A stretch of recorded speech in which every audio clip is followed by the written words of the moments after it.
स्वाधिष्ठान चक्र का संबंध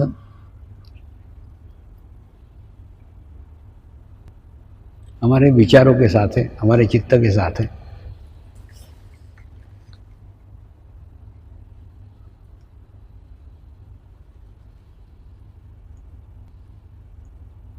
दूसरा,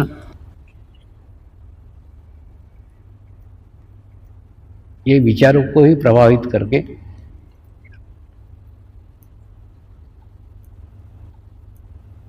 तांत्रिक मांत्रिक लोग इस चक्र को दूषित करते हैं।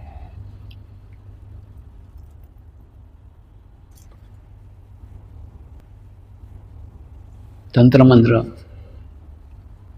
काली विद्या, मैली विद्या, इसका मुझे मेरे जीवन में कोई अनुभव नहीं है, मुझे कोई जानकारी नहीं है। लेकिन मैं ये भी नहीं कहता ये नहीं है।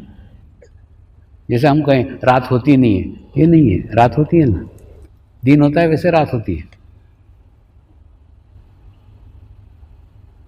मेरा हिमालय जाना आना सदैव आसाम से होता था, और आसाम में एक नौगांव करके जगह है, जिला है, वो एकदम तांत्रिक मंत्रिकों का जमावड़ा, उसके बीच में से मैं जाता था। लेकिन आज तक मेरे जीवन में कोई तांत्रिक मंत्रिक मेरे को कभी नहीं मिला। क्यों नहीं मिला? जैसे अपने को बदबू आती है ना, वैसे उनको खुशबू आती है, और वो खुशबू उनको सहन नहीं होती। एक उदाहरण से समझाता हूं आपको कि वो क्यों आसपास नहीं आते। एक छोटे से गांव में मैं मेरे साधना के समय कुछ दिनों के लिए रुका हुआ था। उस गांव का रामू भील, एक दिन हम शाम को जा रहे थे तो पास से ही जा रहा था, वो थोड़ा बूंदाबांदी भी हो रहा था, अंधेरा भी हो रहा था, तो मैं पहचान गया ये रामू भील ही। इनके रामू भील, तो उसने मेरे तरफ देखा भी, और वो 4 कदम और उधर चला गया। उसके बाद में मैं फिर और 4 कदम उधर गया और उसको पूछा ए रामू भील, फिर वो और 4 कदम उधर वो चला गया। मैं उसको रामू रामू करके आवाज़ देते हुए उसके पास जा रहा हूँ, वो दूर दूर दूर दूर भागे। फिर मेरे को लगा शायद ये मुझे मिलना नहीं चाहता, चलो जान दो, उसकी मिलने की इच्छा नहीं है तो नहीं जाता हूँ। ऐसा करके मैं गांव चला गया। गांव जाने के बाद में दूसरे दिन सुबह वो रामू भील मिला मेरे को। मैंने बोला कह रहे रामू, कल तू ही था ना, मैं इतनी आवाज़ें दे रहा था, तू क्यों नहीं आया मेरे पास में? स्वामी जी आपके सामने कैसे आता मैं? कल रात को मैं शराब पिए हुए था। मैंने, जो व्यक्ति शराब पिए हुए ना वो आत्मग्लानि करता है कि मैं उनके सामने कैसे जाऊं, आपके सामने कैसे आऊं। ठीक उसी प्रकार से ये नकारात्मक शक्तियां सकारात्मक शक्तियों के सामने आती ही नहीं है, आएगी ही नहीं।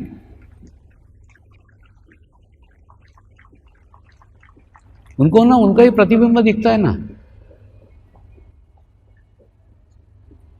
दूसरा, हम जितने ताबीज गंडे धागे दोरे बांधते ना, इससे हम हमारे चित्त को कमजोर कमजोर कमजोर कमजोर कमजोर करते।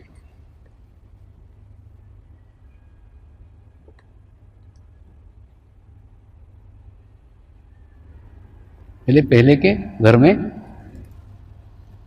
छोटे बच्चों ने मेरे देखा है, एक डॉक्टर को उसका पति गोद में लेके आया था ऐसा, जो बीमार थी, और उसके शरीर पे इतने दुनिया भर के ताबीज गंडे धागे दोरे सब बंधे हुए थे। ये इतने रुपए, 500 रुपए का, ये 1000 रुपए का, ये 5000 का, 10,000 का, ये 20।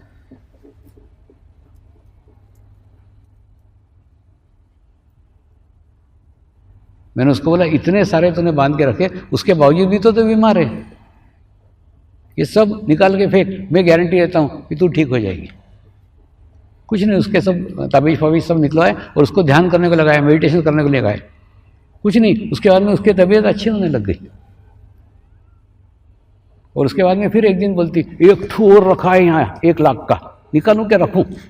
एक कमर में 1 लाख का ताबीज और बांध के रखा हुआ था उसने। मैंने बोला जहर की बोतल 2 लाख की मिलेगी, पिएगी क्या? निकाल, उसको भी निकाल। वो भी उसने निकाला, और बाद में दौड़ते हुए आती थी घर पे। ये चेंज, ये बदलाव, ये मेरे परिवार ने देखा हुआ है।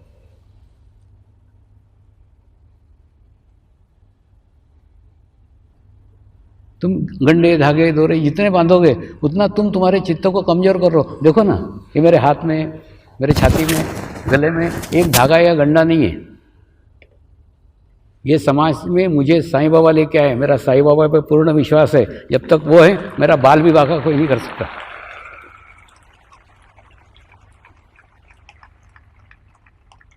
और जिस दिन उनका कृपा हट जाएगी, एक सांस भी नहीं लूंगा। दूसरा, तुम लोगों को ना, तुम गुरु के चेहरे मोहरे को देखते हो, गुरु के रंग रूप को लगते हो। मेरा ऐसा नहीं है। गुरु तत्व एक ही है, शरीर अलग अलग हो सकता है, अंदर का तत्व समान है, अंदर का तत्व एक है।